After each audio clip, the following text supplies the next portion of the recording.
What's good, YouTube? YouTube here, back again, once again, and today we are here for another top 5, and this week we are counting down our top 5 Rock Type Pokemon. So I know at the end of our previous top 5 I hinted towards top 5 Psychic types being our next top 5, but unfortunately it just wasn't meant to be. Top 5 Psychic is still in the works. I actually have a lot of it already completed. I'm just waiting on a few last components to come together, and then we'll have that one up.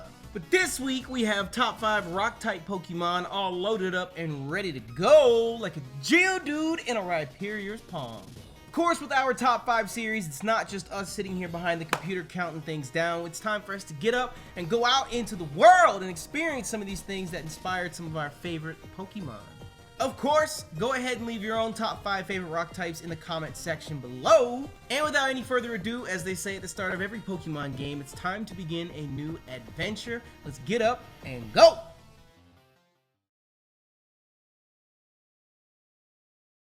So to kick off our top 5 rock types, obviously we're going to go and see some crazy rock formations. I mean, I live in Arizona, it's everywhere. But I figured, what better way to kick off our top 5 rock types than do a little bit of rock climbing.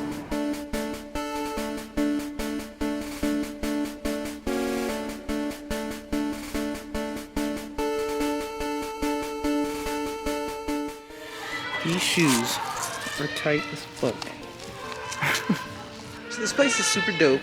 They have free climbing, and then they also have where you can clip in, and it has the harness at the top where you get to slide all the way down. And you know, surprisingly enough, that's scarier than actual free climbing. I'm not really about that. You guys like that little piece of lint on my mask there? You only ever see things like that after the fact. But anyways, at this place called Rock Solid here in Tucson, I think they have a few different locations around town, but we went to this one and they give you the whole tour at first. It's not just a rock climbing gym. They have an actual full setup gym with power racks and everything else, but they ask you to go through the whole tutorial and make sure you know how to equip your harness for the climbing sections, or for the strapped in, harnessed, clipped in sections, whatever you call what I'm doing right now. And of course they make sure that you can climb up the wall properly, you're using proper technique, and that you basically understand all the mechanics involved in rock climbing. After that, they go ahead and turn you loose in the free climbing section of the gym, so you can choose to either do the clipped-in, harnessed climbing, or you can move on to the free climbing where you're not clipped in at all. It's just you and the wall. But Hector and I decided to go, and I gotta say, it was a ton of fun. A lot of the stuff on top 5 so far, things that you guys have seen and things that you guys haven't seen, are new experiences to me, you know, things that I've never tried before. Without the inspiration for this series, I probably would never have even thought about doing things like this before. I mean, I know rock climbing is the most out there thing, but like hot air ballooning and skydiving and other shit, you know, it's just things that I would never think to do on my own. So they have this difficulty thing here where all of the pink, they call them problems, like the courses on the wall, are the easiest ones, and they go up in difficulty from there. So we've passed our little safety course, and we found our little spot on the wall that we want to climb. I'm gonna try this blue one right here, all the way up to the top. They say the gray ones are just like neutral. They go on every single course, but I'm gonna try this blue one right here.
So, level 1 is this pink one, which has lots of these like good grip holds on it.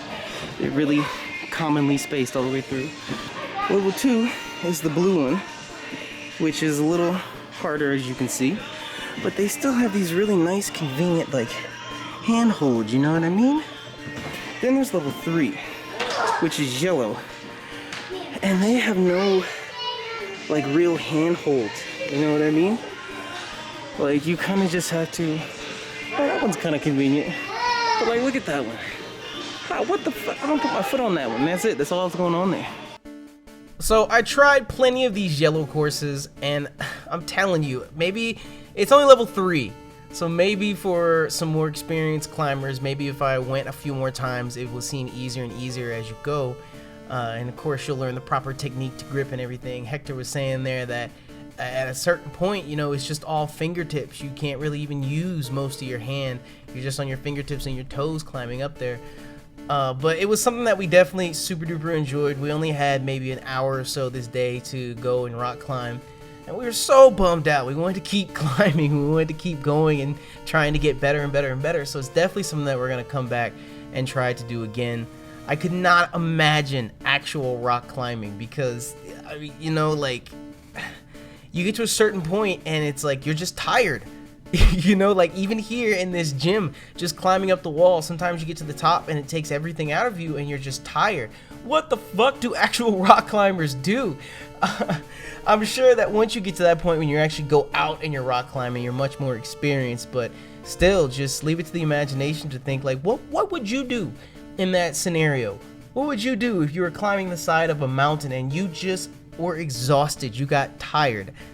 You know, would adrenaline kick in? You'd have to climb the rest of the way. What if it's a ridiculous distance, you know? Boom, you die.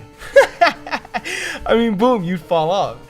But that was me trying an orange course, and orange is even higher than yellow. I don't know what I was thinking. That one looked really easy, but it didn't end up being very easy. The way that they've actually set up the gym is so that for this situation exactly, if you end up on a, like, let's say for example a pink course and it ends up being too difficult, all the pink courses aren't the same difficulty. You know, they scale in difficulty so that the final pink course is as hard as the first blue course, and so on and so forth. So there were just different ones, even pink and blue, which were the ones that we were primarily confined to since this was our first time. Even some of them were just like, holy shit, how do you expect me to do this? This one, I think, was actually the hardest pink one they had. I mean, just looking at it, you can see why they call it problems. Like, how you have to figure out how the fuck where do I go? You know, some of them, when they're spaced so commonly apart, it's easier, but other times you just look at this like, how the fuck, how am I supposed to do that? So I went ahead and gave this a couple stabs, a couple tries to see what I could do with it, trying to go in different starting places and whatnot. But eventually Hector came along, and Hector was like, let me try. And he just scampered all the way up the wall. And I know he has like the wingspan of an orangutan, but still, I was just like, holy shit. After his tips though, I ended up getting it. Sometimes all you need is just a little advice, a little guidance on the way forward.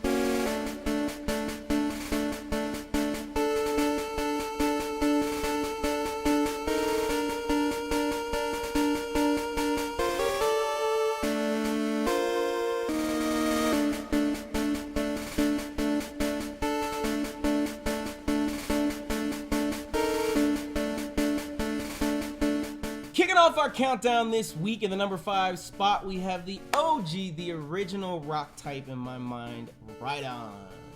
Now, it came very close. I know some of you guys are immediately asking, why Rhydon? Why not Rhyperior?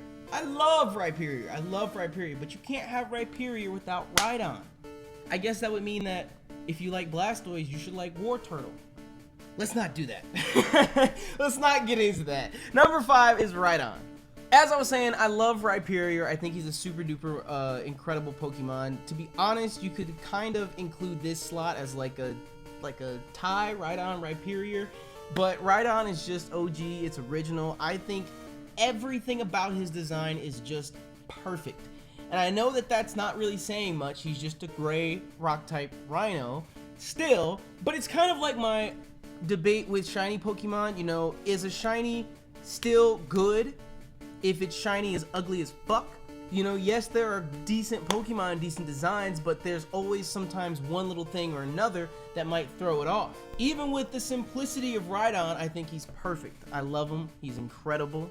He's one of those Pokemon that, like, if you could have a Pokemon in real life, I would want a Rhydon. I would turn my backyard into whatever type of care facility is required to keep a Rhydon. But you know, I think a lot of it just comes back down to him being OG. He's Generation 1. He was a part of Giovanni's squad. All of the little statues in the game were Rhydons.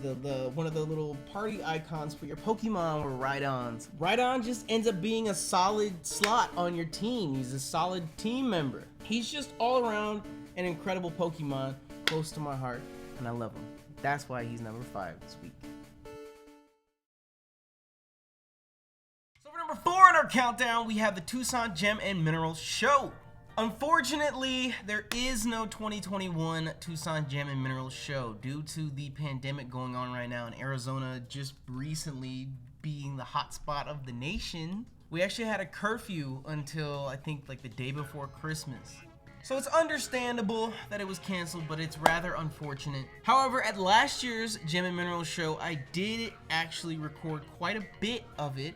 So I figured that since there isn't one this year, we could reminisce and look back on last year's Gem Show. There is quite a bit from the Gem Show, but I figured since we can't actually go anywhere or do anything for this entry, the Gem Show was canceled, I'm gonna give you guys as much of the footage as I can. So be ready.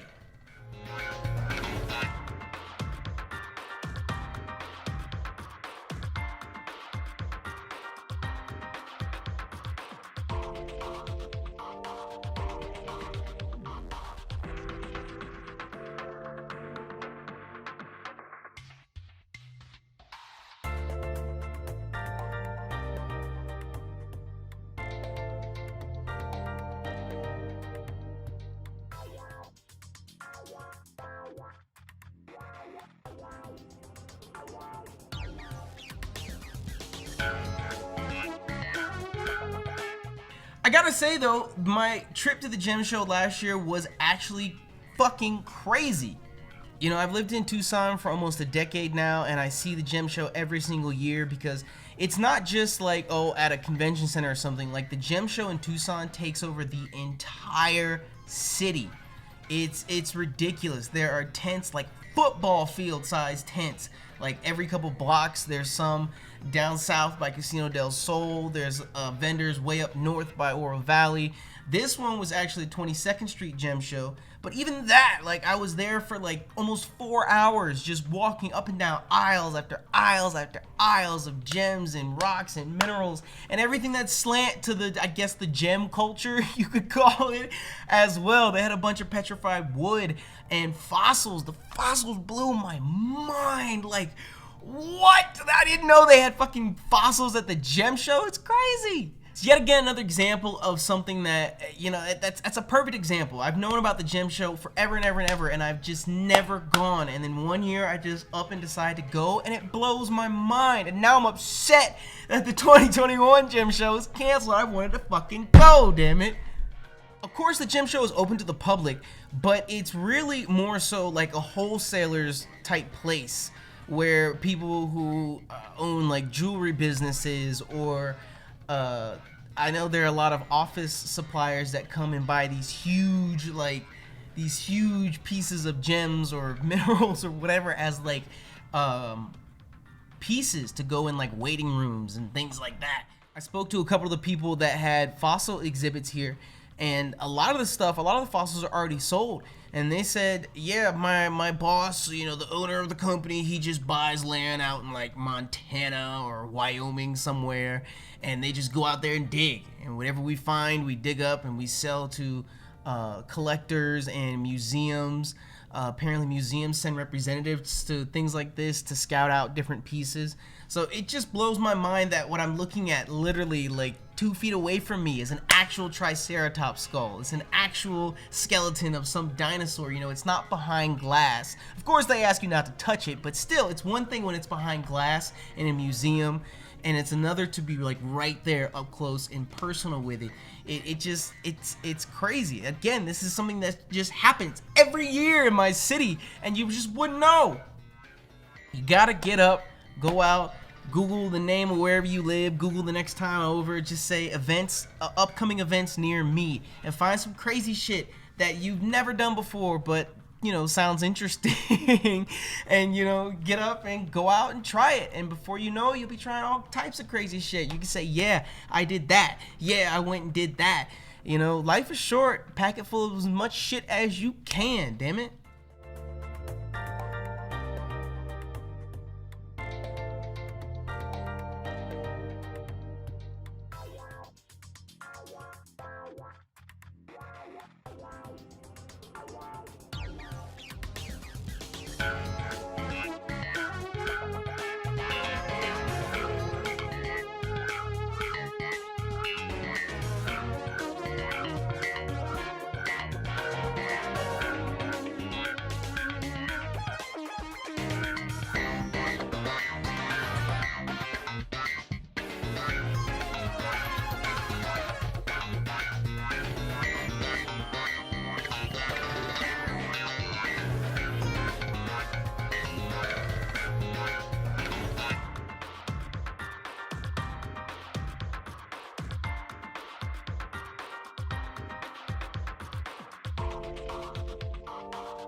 Coming into the number 5 slot this week, we have Coalossal, straight out of the Galar region, Miss Annette Yuko. I would say out of all the Pokemon in our Sword and Shield playthrough, the one that I have probably grown to like the most through its use is Coalossal. That was one of those Pokemon where the first time I saw him, I thought, whoa, this is so perfect. You know, like from the name Colossal and Cole, or Cole and Colossal combined to what he actually is, he's just this giant Colossus with Cole on his back. Like, it is fucking perfect. What the fuck? He's a giant Cole Colossus. Even his pre-evolutions, Roly Collie and Carcole. BD's a fucking Cole cart. Like, I don't know. Like, it's stupid. It's like Sandy Gas. Like, yes, I know it's, or Palossand. Yes, I know it's an inanimate object, and you know, it's really not much to the design, but still, they did it right. It's just cool. Coalossal has that feeling when he's on the field, or when it's on the field, it's like some serious shit's about to go down. He's a big, hefty boy. I know his typing leaves much to be wanted, but he's a coal monster. Like, he has to be part fire, so you gotta make it work. But similar to Dragapult, you know, I'm really shocked at how much I like this brand new Pokemon so quickly, how much I've grown accustomed to it. You know, some of these Mons from Generation 8 are going up against Pokemon that have been here for 20 plus years to get into this top 5, and they beat them out, they make it. Which goes to testament of probably my only true hard pro for Generation 8, and that is the Pokédex. I think a lot of the new Pokemon that came out in Generation 8 are super dope, super cool, very well designed. Everything about them is just so polished. So Coalossal and his Gigantamax form, his Dynamax form, which is just super dope as well. It becomes a mountain of coal. Like, it's so cool. I want to be in the Pokemon world one day and stumble upon a Tyranitar who's trying to make his cave in the same cave, or in a coal mine or some shit like that, and a Coalossal is like, wait a minute, no. That's the two behemoths I want to see lock horns. But still, to me, to be able to compare him to a behemoth like Tyranitar, it just goes to show the impression that he makes. Just his basic image, his presence, everything about Coalossal is just dope. He's captured my heart very quickly, and he's also captured the number 4 spot. So up next on our top 5 rock types, we have made our way all the way down here to Chiricahua National Monument. Look at this. It's crazy. Chiricahua National Monument is considered a sky island, which I think is just the dopest fucking name ever. But that means pretty much like a mountain range that comes up out of the desert floor. Like, there's nothing for as far as the eye can see all around it, and then all of a sudden here comes this humongous mountain. It's a sky island.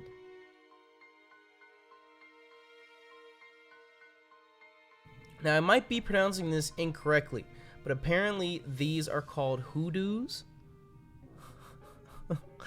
A hoodoo is a tall, thin spire of rock.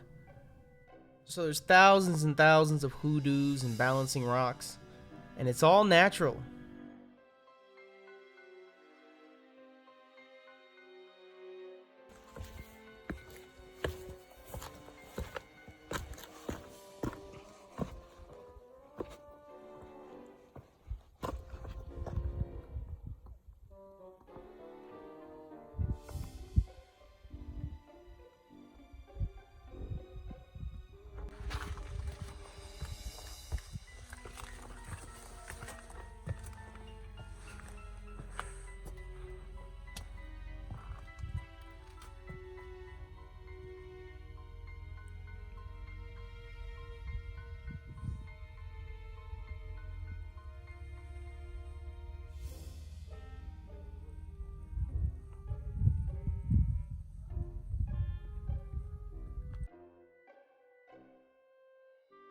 So Chiricahua National Monument is located southeast of Wilcox, Arizona, and it was created 27 million years ago by an immense volcanic eruption from the nearby Turkey Creek caldera.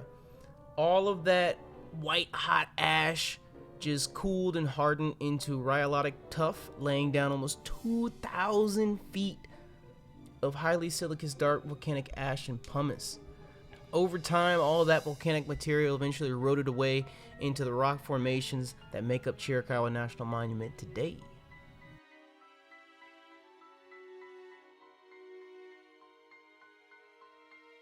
What we're actually looking at right now is known as Masai Point, and he was a well-known, notable Chiricahua Apache Indian. It's actually where the name for the park, or for the park and the monument come from, or the Chiricahua Apache that lived in the area.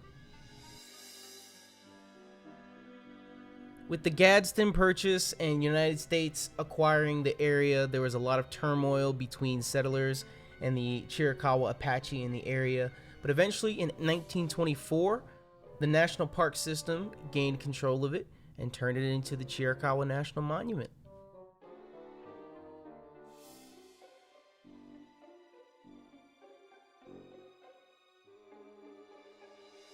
So I don't even know what you'd call this. It's not a telescope, doesn't have a lens in it, but they have this information along the bottom that tells you what you're looking at. It kind of just points you in the right direction. But this second one here says, the rounded peak in the distance is the Mica Mountain in Saguaro National Park near Tucson. It reaches an elevation of 8,700 feet and is 75 miles from here. So if you were to look straight through there, Tucson is 75 miles that way.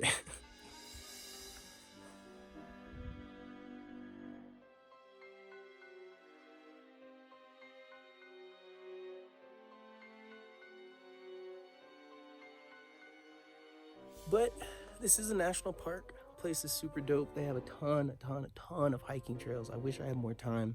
You know, we can come up here for the weekend or something and get to hike around, because it'd be so dope to get to hike through all the different mountains around here. It actually looks really, really beautiful. I saw a lot of super dope scenery when we were coming in, getting to this lookout here, but it's super cool, super dope. It's just one of those things, you know, to get to see with your own eye. And like I always say, you know, the camera never does it justice. It never does it justice.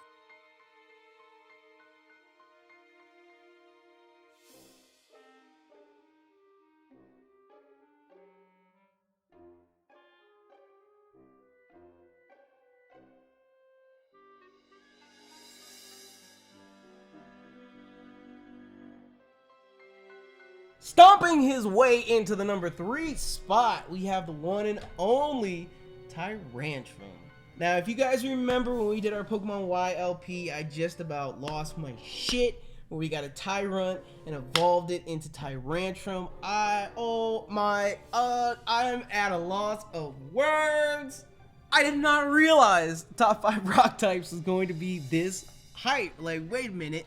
For years and years and years and years, every single generation we get new fossils, new fossils, new fossils. When the fuck are we gonna get a Tyrannosaurus Rex? When you say the word dinosaur, well, actually, Tyrannosaurus Rex is the second thing that pops into my head when I say the word dinosaur.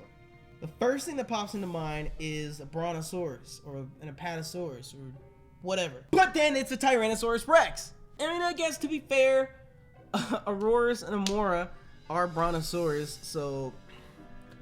But I like T-Rexes more than Brontosauruses, okay?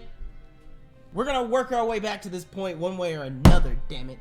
But yes, I think for a lot of people, when you hear the word dinosaur, the T-Rex, Tyrannosaurus Rex, king of the dinosaurs, is the first thing that comes to mind. So why did it take us so long to get a T-Rex fossil?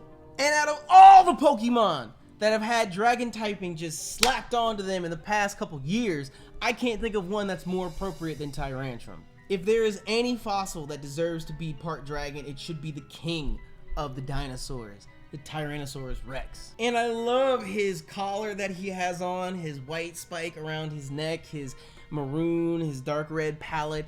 Shiny is out of this world as well. You know, I mention this every single week.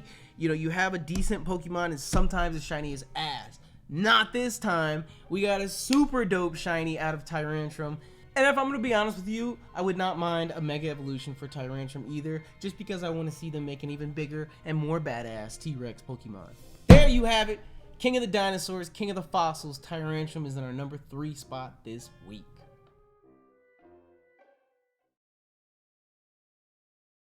So up next in our top 5, we are headed into Colossal Cave.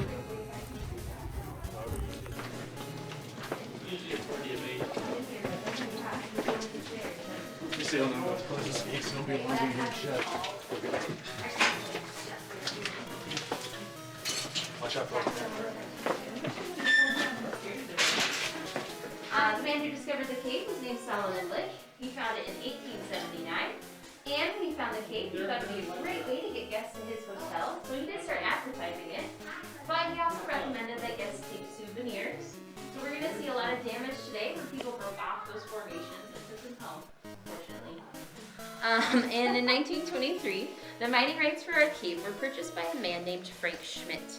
Now, Frank didn't want to mine our cave. He actually wanted to preserve it for its wonder and beauty. So he was the first to offer commercial cave tours at 25 cents a person, which has changed a little bit since then. He was also the first to put rules in place that put an end to that vandalism, so that no one would take anything from the cave anymore, which was great. Frank was actually one of the pioneers of cave preservation in our country. But unfortunately for Frank, the Great Depression hit, and so he did actually give the rights back to the state so that the state could bring in the Civilian Conservation Corps, or the CCC. They were the group that came and built our floors.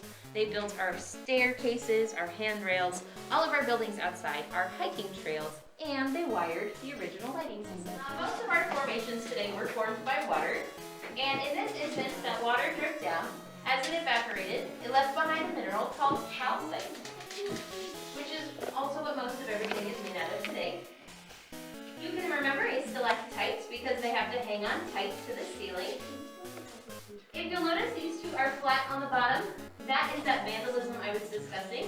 This flatness tends not to occur naturally. So anywhere we see that today, somebody did go up there and take those down, broke them off. This is Old Baldy. At one point it was suggested that guests rub his head for good luck, but that removed that protective coating, exposing the calcite beneath.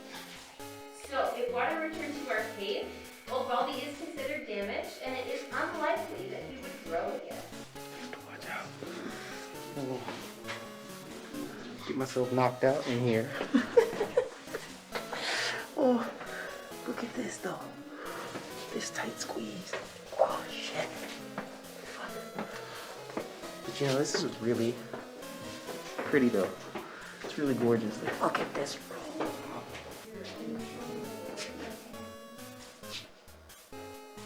Now those are called helictites. They are said to defy gravity, and scientists do not know where they come from. I think they're really cool. There's still some mystery in our caves today, which is super fun. This is called the Bandit's Escape Route. It is an additional exit to our cave. Bandits did use it at one point to escape, and it is about a quarter mile. You do have to crawl most of the way through, and it is not used today. This area has been claimed by our bats as their maternity ward, and so we do leave it wild for them. We have one here called our Cave Witch. This is her witchy hair blowing back, her eye, her nose, her wart, her tooth, and her mouth is open eating a cookie. Oh my goodness. Her nose actually points to our exit, so she's actually very important. If you got lost, you knew if you found the Cave Witch, she'd help you find your way out. She does, of course, get lonely without us, but she has her familiar, Shadow the cat. And if anybody remembers him, Mr. Magoo is here as well. Oh my goodness, that looks exactly like Mr. Magoo. Doesn't it? That's crazy. I agree. So, Mr. You have to be Magoo... really old to know. Hey. We're all too young. Mr. Magoo was an elderly cartoon who couldn't see very well, and so I like to say that's why he's pointing you further into the cave. I don't know if you can see it, but the bottomless pit is right there. So if I zoom all the way, it just keeps going.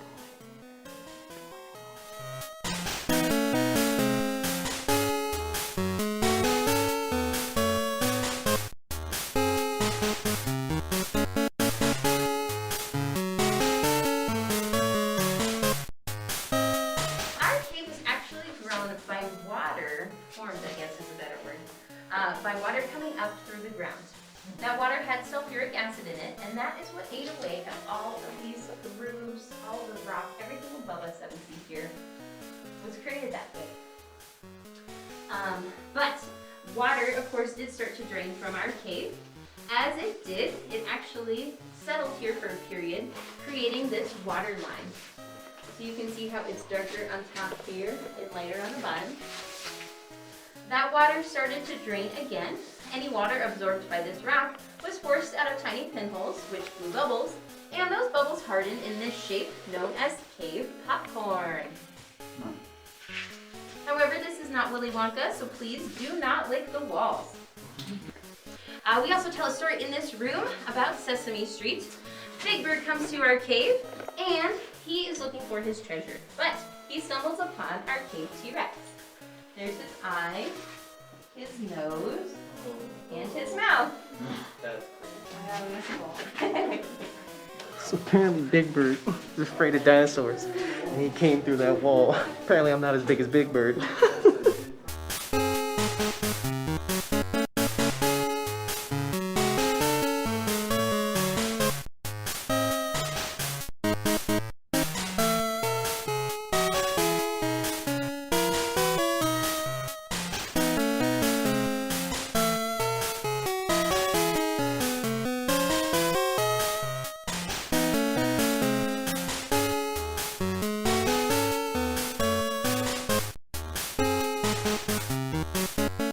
Another bottomless pit.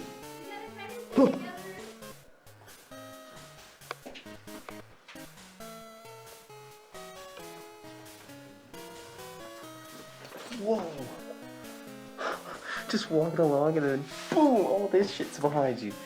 It's kind of crazy when you think about caves because it's like there's caves all over Pokemon and video games and shit, but how many actual caves have you been inside of? Like not just a hole that you found in the woods or some shit. Like an actual cave. It's crazy. This room is called the living room. After Frank gave back the rights to the cave, he did stay on as manager and tour guide, and he and his family moved into our buildings upstairs. But they knew it was very hot in the summertime, and they did not have air conditioning, so they'd actually bring their lawn furniture down here and camp out to keep cool. However, if you went on one of those tours with Frank, if you recall, once again, you gave him that quarter, your tour would last anywhere from 5 hours to 6 days. Wow. And if you were on one of those longer tours, this is where you would camp.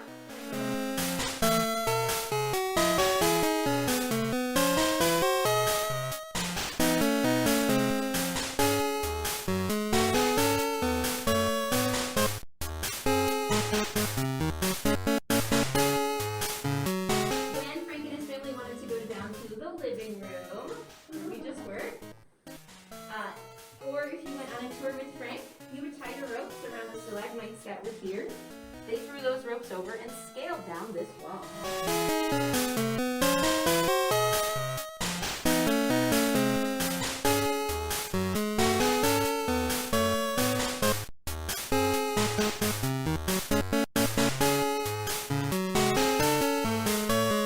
In our number 2 spot, he was mentioned on the countdown earlier. So if you put 2 and 2 together and got Tyranitar, then you have our number 2 Pokemon. Of course, in the list of top 5 rock types, Tyranitar has to be in there. Come on, it's fucking Tyranitar. They knew, I knew they knew when they designed this Pokemon. They were like, oh, this is a good one. People are gonna like this one. I mean, how could you not? Everything about him, from his design to his color palette, to his shiny, to his moveset, even his typing is crazy cool. And my boy has stood the test of time as well. How many generations of different battling rules and standards have there been that he still steps up to and dominates in? How many weaknesses does this thing have? And it still shows up and puts in work? You know, when you see a Tyranitar on your opponent's team, immediately you think, okay, how do I dispatch this threat? How do I deal with this? How do I handle this? What can I do? And like I mentioned, Tyranitar be destroying entire mountains in fights. Don't mess with the baby T-Tars or the Larvatars, because mama's coming to fuck you up. And with as much Pokemon Go as I've played, a pet peeve of mine that I've discovered is when they take mons that are very good in traditional Pokemon, make them into Pokemon Go, and they end up being ass. It's kind of bittersweet because the same thing happens in inverse. Mons that are kind of ass in the regular game kind of get a chance to shine in Pokemon Go. But the point that I'm making is Tyranitar is a badass in the actual game, and he's also a badass in Pokemon Go. I can't think of any other mons that I have stacked in duplicate in my Pokemon box. I got a whole squad of Tyranitars. Wait, I think I'm working on a squad of Dragonites next. But we'll see. And Mamoswine. I'm gonna be ready for Rayquaza when he hits raids again, damn it. And I know a lot of people hate this about Tyranitar, where they put Larvitar in Mount Silver. They made you wait until the end of the game to get him. But that almost makes me love him even more. It's kind of like a Hydreigon Dano effect. You know, even Game Freak knows that this Pokemon is incredible. It's gonna be great, and if you have access to it early, it'll be the only fucking Pokemon you use. So, bittersweet as well, but what is 100% sweet is Tyranitar in our number 2 slot this week. Ooh, it's bright out here. Anyways, up next on our top 5, we are taking the Bisbee Copper Queen Mine Tour. Ooh.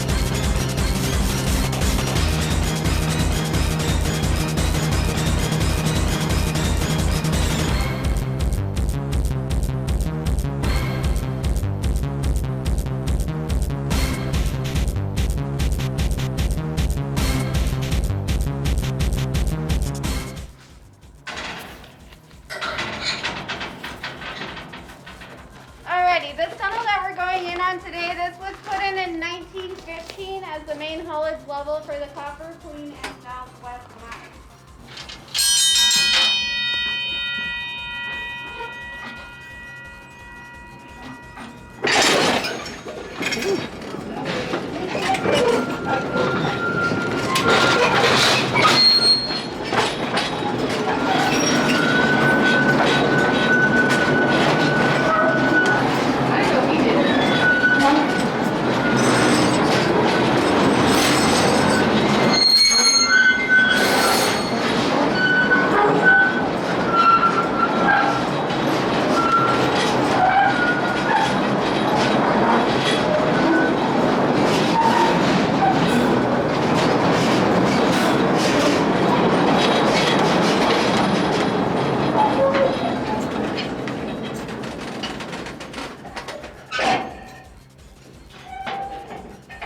Well, I hope you enjoyed the tour. Now, in the 1940s, they stopped mining in the Copper Queen and Southwest mines. They still mined elsewhere in Bisbee up until the 70s, just not in this area. So what they used this tunnel for then was to train underground firefighters. And if you look around at the rock, you'll see a black stain or a soot. That's not natural, that's from when they would grease up the tunnel, set it on fire, and send those trainees in here to get their certification.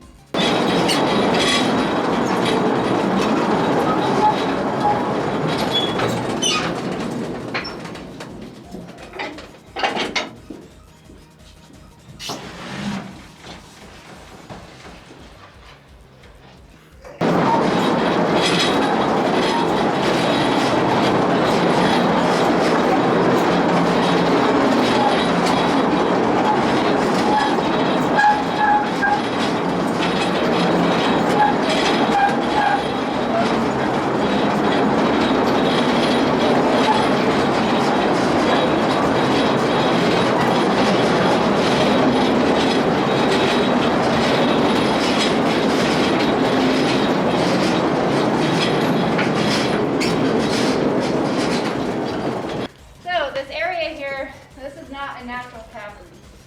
This is called a scope. That's spelled S-T-O-P-E. And here in Bisbee, that's a word for a mined out work area. So at one time, this was full of high-grade ore. And it was so high-grade, they considered this to be a bonanza mine. Now, when they did this area, it was very early on, and they were mining it out by hand. So it would take a couple of years to mine an area like this out by hand. Fortunately for us, there are still a few pockets of that high grade ore left in here because it wasn't worth their time to come back and hand drill it out. That green rock that you see, that is malachite. That has anywhere from 15 to 25% copper once it's smelted down. Malachite and azurite were two of the big ores that they pulled from these mountains, but there are many different kinds of high grade ore. So boronite, cuprite, chrysocolla, even turquoise, they all have some copper once melted down. So in the center we've got the malachite again. That gray rock going all the way around there, that is known as galena lead. It's a high grade lead And when people came to this area before there was a mine or a town or anything at all, they were excited to see that on the mountainside. Because wherever you see galena lead, you're bound to hit some silver. That orange color below there is hematite, which is an iron oxide. It's not really worth anything as an iron ore, it's too low grade. But here in Bisbee, that's where they found gold. And not nuggets or flakes, just very fine particles of gold once that's melted down. And right up here we have a little sideways martini glass looking thing. That little white streak on the inside of that Y shape, that is native silver. So over the course of almost 100 years of mining in Bisbee, they mined 8 billion pounds of copper from these mountains. Millions of ounces of gold and silver, also a lot of lead, zinc, iron, and during the World War II era, they were mining manganese from these mountains. So back then, this is how they would start the process. In hard rock mining, the only way to get the rock out of the mountain is to drill holes, fill them up with explosives, and blast them to break up the rock. So back then, this is how they're going to get that going. He's going to take his single jack and he's going to strike, turn, strike, turn, strike, turn. Each time he strikes that chisel, he's got to turn it at least a quarter of a turn. So for a couple reasons, one, so his steel does not get stuck there. Two, he's got to round up the hole for the explosive. So once he's got that starter steel in, that is called collaring the hole. Now once the hole's collared, you're going to pick up the speed a bit, move on to a longer piece of steel, something similar to this one right here. At this point, it becomes a two-man operation. So one guy, he gets to stand here and hold this steel. It's got to be turned every time. So they call him the shaker. Now his partner is called the striker, and he's going to stand back and go at it with a double jackhammer in the dark. Yes, because early on they didn't have lights like this. There wasn't lighting set up like there is in here. They just had a couple of candles per shift. So they'd maybe have one burning in here while they're doing this. Now the striker, he's going to stand back and wham. It's got to be turned every single time. They were good at their job, no doubt, but they still missed the end of the steel now and then. And early on, there were a lot of broken fingers, hands, knuckles that were documented, all from guys missing the end of that steel.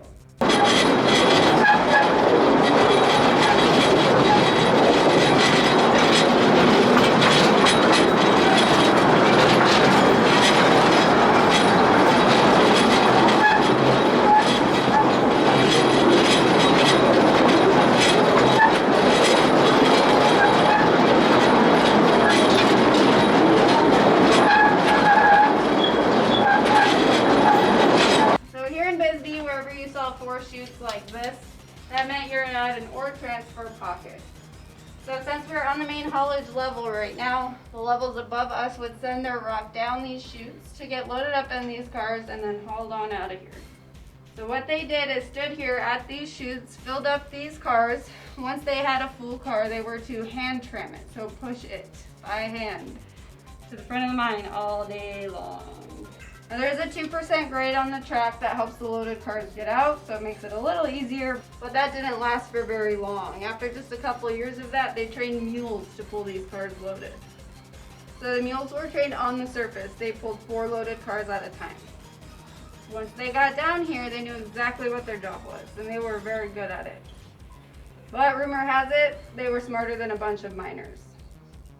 So the miners are the guys, they get paid by how much rock they can get out of the mine.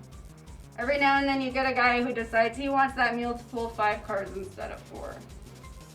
But the mule always knew something was up. So these chains here, they pop when these cars are pulled. As soon as that mule heard that extra chain, they would just sit down and not move. So they were trained to pull 4, not 5. Now they would try and entice them, they'd give them snacks and oats, and they would eat everything, but they weren't going to get up and pull that extra car. So once that extra car came off, away that mule went, just like they were trained. Now I listened to an interview from a man who worked with mules here in Bisbee, and he said they are smart and sassy creatures. Big surprise. So every now and then when they would take a mule train out of here, you'd get one that kicked a rock or a wedge onto the rail here. When that wheel hits it, it'll pop that car off and spill it all over the place. So now the guys, they've got to come and put it back on the rail, pick up all of the spill, and he said when they'd come to clean up the mess that the mules would actually laugh at them. They'd start stomping around and making a bunch of noise, and he said, I know they're laughing at us, but that's just what it was like working with them. When they finally phased all the mules out, they brought something called the Goodman trolley motor down here.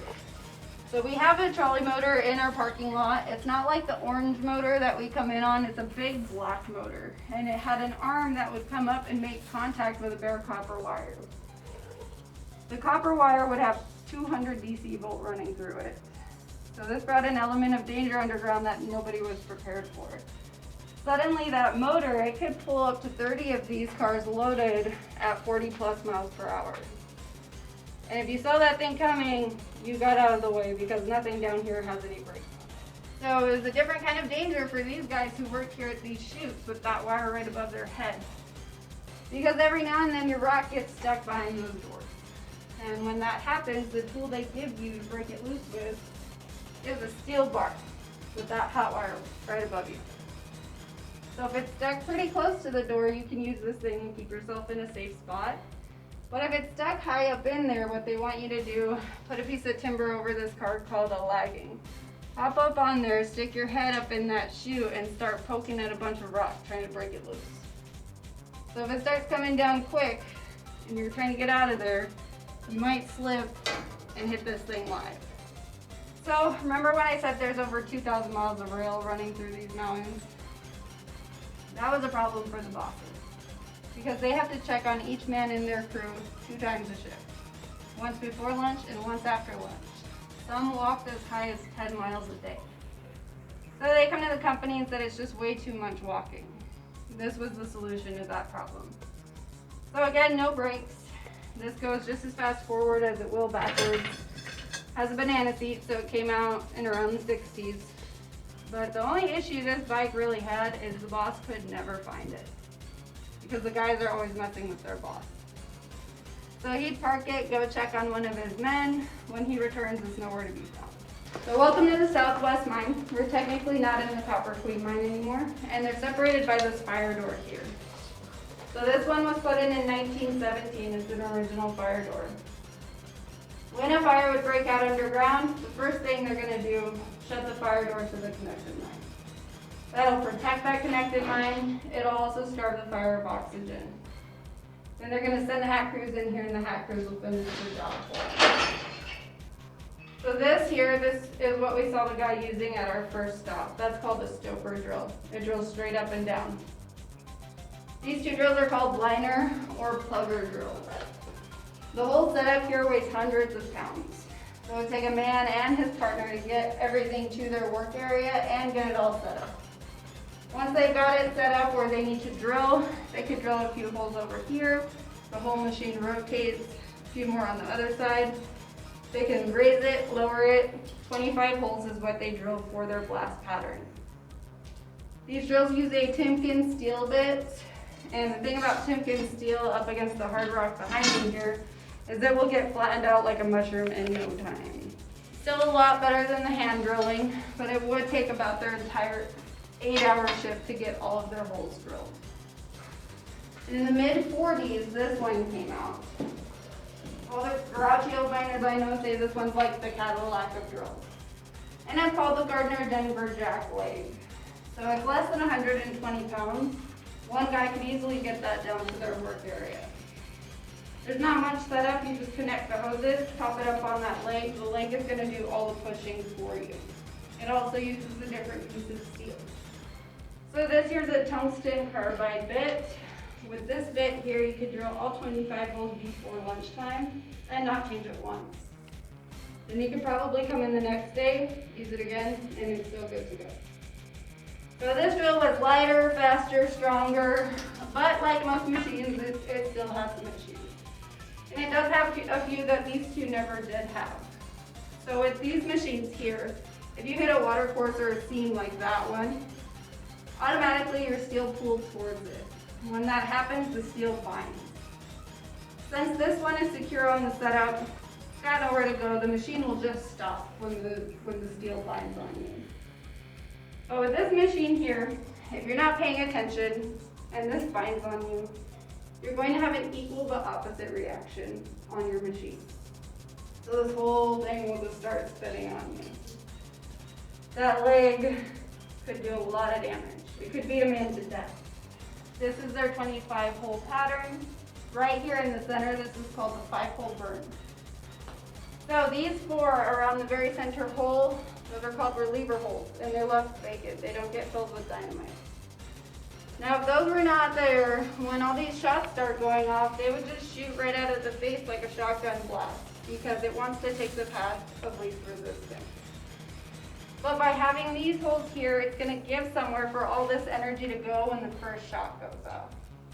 So it'll break into these pieces of rock around the center hole.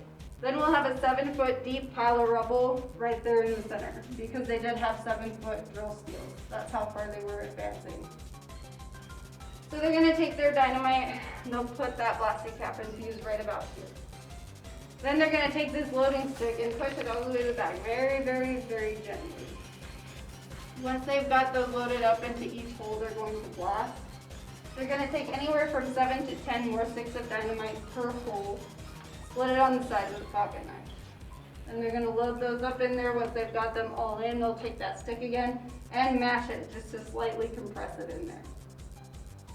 When they're ready to start setting these off, they're going to take what's called a spitter board, similar to this here, and they'll start putting these fuses on. First one they put on, these are 10-foot fuses, so they'll cut about 18 inches off the first one.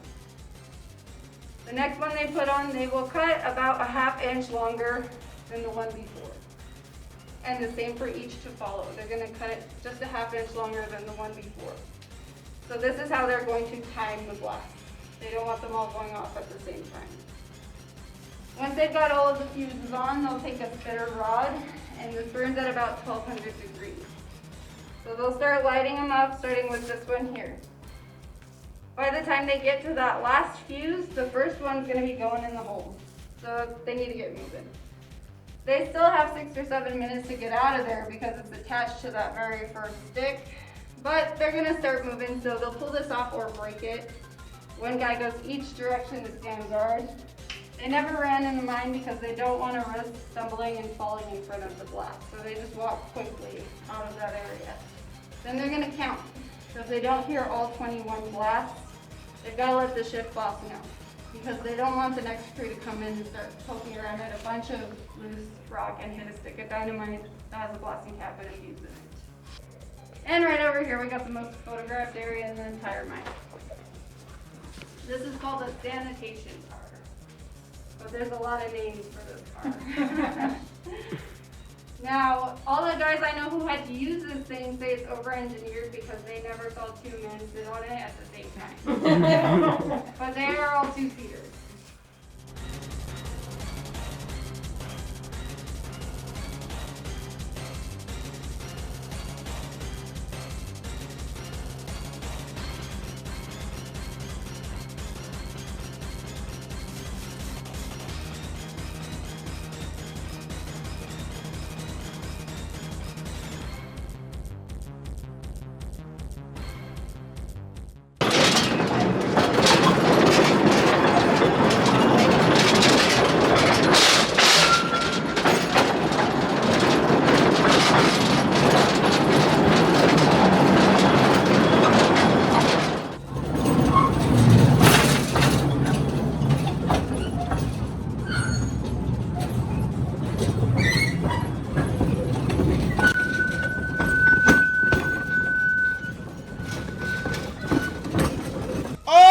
Seen this coming. You heard the music bumping and everything. And our #1 spot this week, it is the one and only, the mighty, the brave, the adamant Terrakion.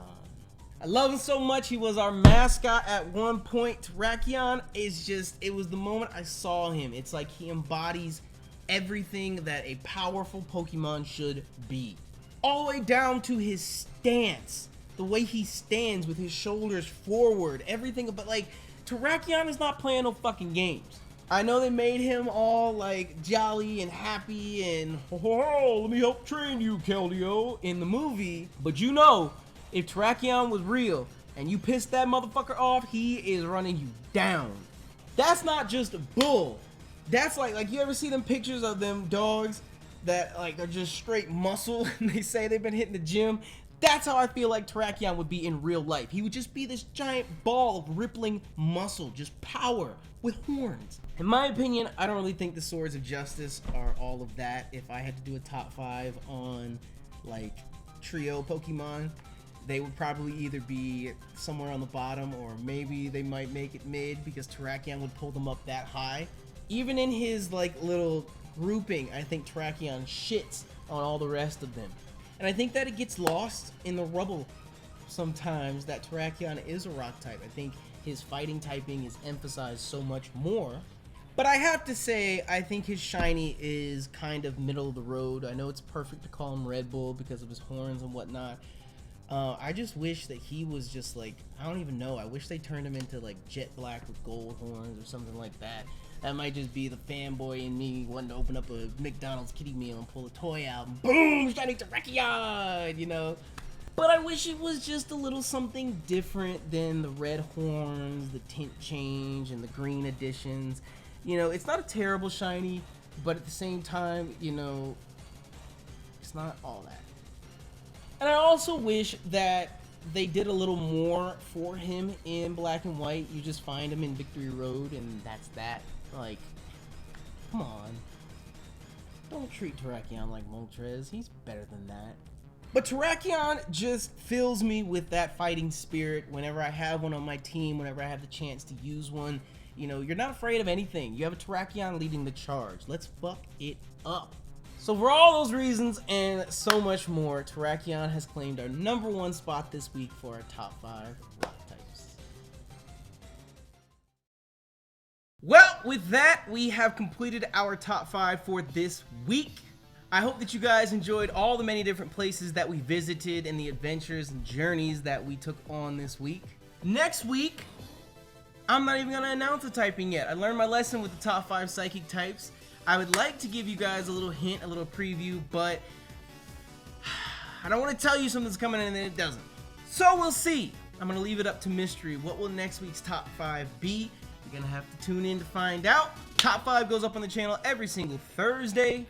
And if you enjoyed this week's top 5 and want to show your support, make sure to like button down below for us because you already know it is greatly appreciated.